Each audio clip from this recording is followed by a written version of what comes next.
Chapter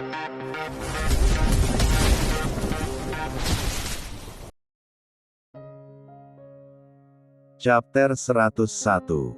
Terjebak pesona Presdir dingin. Agila berdecak usai mendengar keseluruhan cerita Kenzi mengenai orang tua mereka yang ternyata masih bernapas di belahan bumi lain. Bahkan, Kenzi tahu lokasi akurat orang tua mereka. Tapi, lelaki itu malah tidak mengatakan apapun kepada Agila. Kenapa kakak baru bilang sekarang? Lala mau ketemu ayah sama bunda, Lala harus tahu kenapa kita dibuang dulu, protes Agila dengan perasaan tak menentu. Di satu sisi, wanita itu bahagia mengetahui jika predikat yatim piatu selama ini tidaklah benar. Namun, mengingat kehidupannya di panti asuhan membuatnya kesal mati-matian. Kenapa Agila dan Kenzi bisa berada di panti asuhan Indonesia, sementara orang tua mereka ada di Seoul, Korea Selatan? Lah, jangan nyimpulin sesuatu tanpa tahu kebenaran. Orang tua kita kehilangan kita, bukan ngebuang kita. Kenzi berusaha menjelaskan dengan baik. Ia tidak mau menanamkan kebencian di hati adiknya itu. Raihan mengangguk setuju. Begitupun dengan Robert, Reva, Jessie, juga yang lain. Agila menghembuskan napas panjang. So, rencananya. Kenzi mengedikkan bahu santai. Apalagi emang? Ya kita susul ke sana, lah. Setuju. Pekik Eli antusias. Kita ke Korea, hahaha. Kami ikut. Seru si kembar yang tiba-tiba nongol dari balik sofa. Manik Jovan dan Jovin berbinar cerah, antusias untuk menghadapi tantangan baru. Agila tersenyum gemas. Ia mengacak-acak rambut putrinya dan mencubit pipi sang putra. Oke, kita ke Korea. Seoul, Korea. Jonathan Richard Jonesa, pria parubaya itu masih terlihat tampan sekalipun usianya hampir menginjak kepala 5. Di umurnya yang sekarang, Richard tetap menjalani tugasnya sebagai pemimpin perusahaan, grup. Alasannya karena pria itu tidak memiliki keturunan untuk meneruskan perusahaan yang ia dirikan. Tidak, sebenarnya ia punya. Dari pernikahan Richard dengan Kalina Anjani Jonesa mereka memiliki 2 anak. Pria dengan ciri khas bola mata ungu itu mempunyai sepasang anak kembar bertahun-tahun dahulu. Sayangnya, karena sebuah insiden, anak mereka menghilang dan tidak pernah ditemukan. Kalina yang biasa dipanggil Lina itu sempat depresi. Butuh hampir 3 tahun bagi wanita itu untuk mengikhlaskan kedua anaknya. Tepat 5 tahun sejak peristiwa hilangnya sang anak, pihak kepolisian yang mengampu kasus mereka menemukan 2 jenazah tak berbentuk di tepi sungai. Hari itu, seluruh keluarga Jonesa berduka cita atas berita tersebut. Menurut hasil otopsi, kedua jenazah itu memiliki DNA yang cocok dengan Richard maupun Lina. Richard dan Kalina sangat terpukul mendengar hal tersebut. Mereka merasa tidak becus sebagai orang tua karena gagal menjaga anak sendiri. Selamat datang, Tuan, sambut Sukyun, asisten sekaligus sekretaris Richard. Sukyun merupakan lelaki asli asal Korea Selatan, masih muda, kok. Bagaimana keadaan perusahaan, Kyun? Tanya Richard dalam bahasa Korea yang fasih. Tinggal bertahun-tahun di negara tersebut membuat pria itu paham betul budaya dan bahasa mereka. Posisi keduanya saat ini berada di ruang presdir milik Richard. Tubuh rapuhnya duduk bersandar di kursi kebesaran, menunjukkan wibawa yang tidak akan pernah hilang dimakan usia. Sukyun menggelengkan kepalanya. Menurun, Tuan. Sontak Richard memijat pelipisnya yang berdenyut. Ini semua salahnya karena terlampau memaksakan diri. Ia sadar, dirinya sudah tidak bisa beraktivitas layaknya anak muda. Tenaga yang Richard miliki tidak sebesar itu. Apa pendapatmu jika aku memberi akses perusahaan ini kepada Vivian, keponakanku? Tanya Richard meminta pendapat. Soo Kyun mematung. Mendengar nama itu, otomatis kepalanya memikirkan Yuni Tamara dan Aguino Jonesa, orang tua Vivian. Aguino merupakan adik kandung Richard yang menikah dengan Yuni. Dari pernikahan mereka, sepasang suami istri itu dikaruniai seorang putri, Vivian Jonesa. Tuan, mungkin lebih baik tidak. Saya sarankan, Anda mencari cara lain. Jika perusahaan ini jatuh ke tangan Nona Vivian, saya takut kalau... Soo Kyun menggigit bibir bawah ragu. Memikirkan sosok angkuh seperti Yuni memiliki akses ke dalam perusahaan sebesar ini membuat kepala Soo Kyun pecah. Soo Kyun tidak mau perusahaan ini sampai hancur. X Group merupakan perusahaan terbesar di benua Asia. Pihak mereka bergerak di berbagai bidang, industri, perhotelan, produksi kosmetik, dan macam-macam lagi. Sayangnya, akhir-akhir ini keuntungan perusahaan berangsur menurun karena kesehatan Richard sedang kurang baik. Richard menghela napas berat. Itu masalahnya, Kyun. Kamu tahu bukan, aku tidak memiliki anak. Umurku tidak lagi muda. Aku sudah tidak sanggup menanggung perusahaan ini lagi. Menatap asistennya sendu. Aku tidak tahu cara lainnya seperti apa. Mau tak mau, Soo Kyun dibuat prihatin dengan kondisi majikannya ini. Ia sudah mendengar kisah masa lalu Richard melalui ayahnya. Ya, orang yang menjadi asisten Richard sebenarnya adalah ayah Soo Kyun. Tetapi, ayah Soo Kyun memilih mengundurkan diri karena pertambahan usia. Jadi, Soo Kyun menggantikan beliau. Aku akan membicarakan ini dengan mereka, putus Richard tidak punya pilihan lain. Ada banyak karyawan yang menggantungkan hidupnya kepada perusahaan ini. Jika sampai gulung tikar, ribuan manusia akan kehilangan pekerjaan. Malamnya, Richard dan Kalina sepakat untuk memberi Vivian akses ke dalam grup. Jika itu terjadi, otomatis Yuni dan Aguino turut memiliki hak di sana. Malam ini, seluruh keluarga Jonesa berkumpul untuk menyaksikan penandatanganan berkas kuasa. Diawali dengan makan malam bersama, mereka berusaha mencairkan suasana. Hubungan Richard dengan Aguino sebenarnya baik-baik saja. Hanya saja, Richard kurang menyukai perangai Yuni, istri adiknya itu. Yuni sangat angkuh, selalu iri dengan apa yang Richard dan Kalina miliki. Wanita itu acap kali menyindir Kalina yang tidak memiliki anak karena memang sejak melahirkan anak, rahim Kalina bermasalah. Jadi, Vivi, kamu siap buat ambil tanggung jawab ini? Tanya Richard lugas. Vivian mengangguk dengan senyum lembutnya. Vivian Jonesa merupakan sosok gadis manis yang periang. Ia sangat polos dan sering dimanfaatkan oleh Yuni, ibunya sendiri.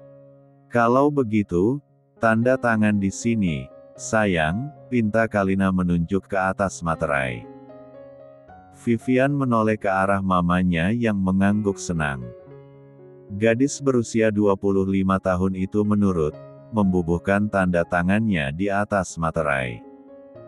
Terakhir, hanya butuh tanda tangan Richard, maka semua proses selesai. Richard hendak meraih ballpoint. Ia mengucapkan bismillah, berharap jika ini adalah keputusan terbaik untuk perusahaan. Walaupun keraguan dan ketakutan melingkupi hatinya, Richard sadar kalau dirinya tidak lagi sanggup. Tangan Richard hampir saja menari di atas dokumen, tapi, tunggu. Semua orang terkejut. Mereka berdiri secara refleks, menatap bingung sosok wanita yang baru saja hadir dengan baju perwiranya. Wanita yang baru tiba itu mengenakan jubah dengan logo IAF. Warna putihnya mengilat diterpa cahaya lampu. Keseluruhan parasnya tertutupi oleh topeng. Dengan lugas, sosok itu berkata, "Nyonya Yuni Tamara, saya membawa surat perintah untuk menangkap Anda." Yuni membelalakkan matanya. Apa? Chapter 102. Nyonya Yuni Tamara, saya membawa surat perintah untuk menangkap Anda. Yuni membelalakkan matanya. Apa? Berdiri dari duduk dengan tangan mengepal. Atas dasar apa kamu menangkap saya? Saya tidak salah apa-apa. Serunya tidak terima dalam bahasa Indonesia. Pasalnya, wanita berjubah putih itu menggunakan bahasa yang sama. Wanita itu tidak menjawab. Tangannya bergerak ke atas, memberi jentikan jari yang seketika menghadirkan sosok lain. Seorang lelaki berjas hitam elegan dengan topeng serupa masuk ke dalam. Di tangannya terdapat sebuah tablet yang menyimpan sejuta rahasia. Kendatipun suasana menegang, rasa ingin tahu terselip di hati mereka. Siapa sebenarnya kedua sosok bertopeng itu? Siapa kalian? Tanya Richard membuka suara. Tanpa banyak bicara lagi, tangan keduanya terangkat, meraih topeng dan melepas benda tersebut. Bola mata ungu mereka terekspos, bibir menyunggingkan senyum miring. Sontak Kalina menutup mulut dengan kedua tangan, menyorot tak percaya ke arah dua sosok misterius tadi. Tak jauh berbeda dengan reaksi Richard. Pria parubaya itu menegang di tempat, tatapannya begitu lekat pada dua orang di depan. "Anak-anakku," lirih Kalina sendu. Tanpa disadari, wanita itu melangkah lebih dekat. Sebelah tangannya terulur mengusap pipi wanita berjubah putih dengan air mata berlinang. "Putriku." Wanita berjubah itu memandang Kalina dengan sorot tak terartikan. Ia balas menggenggam tangan Kalina yang berada di pipinya, lantas tersenyum manis. "Hai, Bunda." Tangis Kalina pecah. Wanita itu menghambur ke pelukan wanita berjubah yang tak lain adalah Agila. Kedua wanita beda generasi itu saling menumpahkan rasa di dada masing-masing, meleburkan rasa rindu juga rapuh yang selama ini bersemayam. Kalian? Kenzi? Agila?" tanya Richard tak percaya. Anak yang hilang bertahun-tahun kembali ke hadapan. Bahkan, proporsi tubuh keduanya menunjukkan jika selama ini mereka baik-baik saja. "Iya, Ayah. Ini kami," sahut Kenzi yang sedari awal memirsa sang bunda. Pertemuan penuh haru itu menghadirkan rasa bahagia di hati seluruh anggota keluarga Jonesa. Mereka tersenyum, menyambut kedatangan Kenzi juga Agila ke dalam hunian. "Tetapi, bukannya kalian sudah meninggal? Bagaimana bisa?" Richard masih linglung sejujurnya. Pria itu sangat percaya selepas melihat Kenzi dan Agila. Hanya saja, rasa penasaran itu tidak bisa dipungkiri tetap ada. Lalu, apa yang terjadi di masa lampau? Mengapa Kenzi dan Agila bisa hilang dari pengawasan ketat Mansion Jonesa? Kenzi melirik ke arah Yuni yang berkeringat dingin. Tatapannya sinis, sebelah sudut bibirnya ditarik ke atas. "Kenapa ayah nggak tanya sendiri sama Bibi Yuni, apa yang udah dia lakuin sama kami dulu?" kata Kenzi. Tubuh Yuni menegang. Bahkan, sepasang kakinya mendadak berubah bagaikan jeli, tidak sanggup menopang bobot badan atau mungkin tidak cukup kuat menampung segala dosa yang ia lakukan selama ini. "Yuni," lirih Kalina di sela tangisnya. Wanita itu kini berada dalam pelukan sang putra yang sesekali mengecup kepalanya. Melalui sudut mata, ia menatap ke arah adik iparnya itu. Kenapa sama dia, nak? Kenzi terkekeh. Bibi mau cerita sendiri, atau keponakan baik Bibi ini yang cerita? Tawar Kenzi berbaik hati. Yuni tidak menyahut. Lidahnya keluh hanya untuk sekadar digerakkan. Yang jelas, dari binar mata wanita beranak satu itu, terpancar dengan kentara jika ia tengah ketakutan. Oke, biar Kenzi yang cerita. Lelaki itu menaruh tabletnya di dekat televisi. Entah dari mana, Kenzi mendapatkan kabel data dan menghubungkan kedua benda elektronik. Lantas, Kenzi menekan beberapa kali hingga sebuah video muncul di layar televisi. Sayang, cukup. Bentak Aguino. Jangan ganggu kehidupan kakakku. Sebenarnya apa yang kamu mau? Hah? Apa kemewahan yang aku kasih masih kurang? Yuni menggebrak meja. Posisi mereka saat ini tengah berada di ruang tamu. Diam kamu, Aguino. Aku cuma mau ambil bagian kita dari kekayaan kakakmu itu. Belanya tidak mau kalah. Aguino terperangah. Yuni, semua kekayaan milik Kak Richard itu miliknya sendiri. Dia bekerja buat dapetin itu semua. Jelas kita nggak hak buat minta ke mereka. Jangan ngelakuin hal yang bikin aku malu, Yun. Aku nggak peduli, Guino. Apa yang aku mau, pasti aku dapetin. Tekad Yuni menggebu-gebu.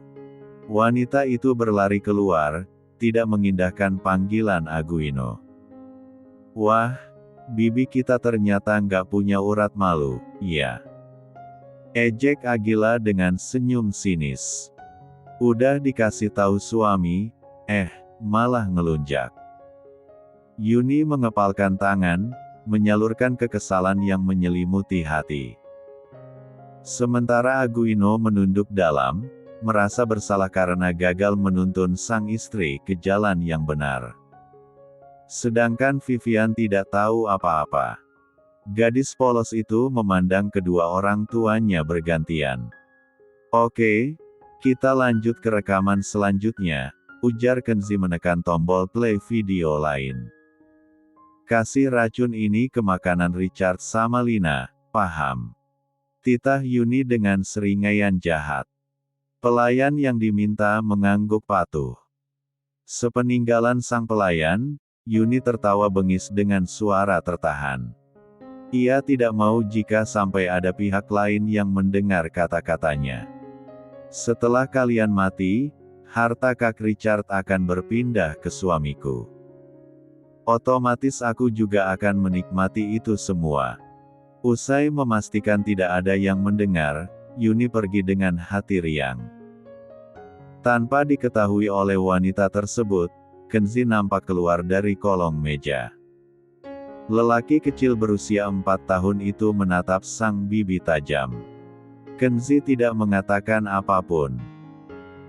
Dirinya melenggang pergi, meninggalkan area dapur. Tiba masanya makan malam, suasana tampak tenang seperti biasa. Ada Richard, Kalina, Kenzi, Agila, Aguino, dan Yuni. Mereka berdoa bersama sebelum memulai acara makan. Kenzi berdiri di kursi, berusaha meraih lauk di dekat piring Kalina.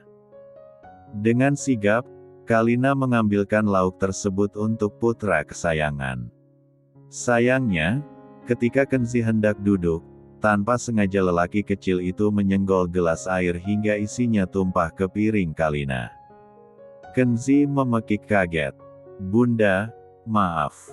Ken gak sengaja, sesal Kenzi karena tidak berhati-hati.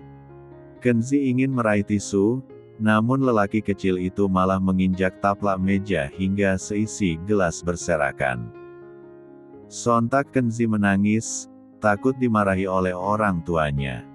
Apalagi Agila ikut kaget karena makanannya digenangi air. Sayang, udah, ya. Nggak apa-apa, kok, pinta Kalina menenangkan putranya. Maaf, Bunda, Hicks. Ini salah Kenzi, huhu. Isak Kenzi. Richard, Kalina, dan Aguino nampak biasa saja. Ia tidak mempermasalahkan insiden tersebut. Berbeda dengan Yuni yang menggeram marah karena rencananya rusak akibat ulah keponakannya. Kenzi melirik ke arah Yuni.